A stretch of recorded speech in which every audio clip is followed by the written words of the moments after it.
అండి రాగిపిండి జావ చేసుకుందామండి. బెల్లం వేసుకొని బాగుంటుంది.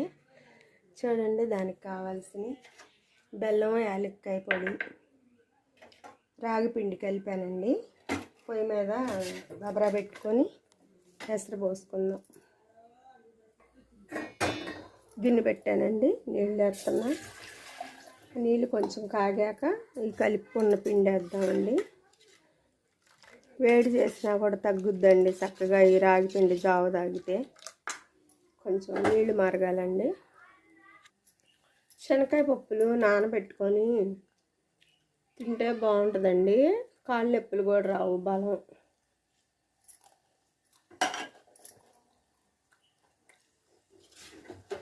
నీళ్ళు కాగినాయండి, వేద్దాం పిండి. గడ్డలు కట్టుకోకుండా తిప్పాలండి.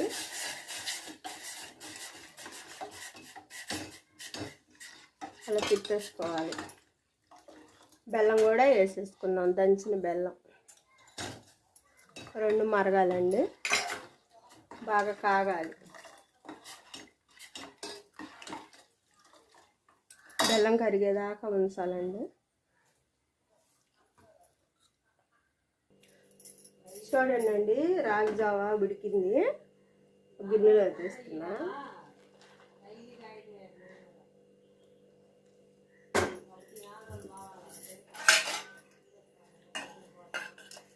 ఇదిగోండి, రాగి జావ రెడీ అయిందండి.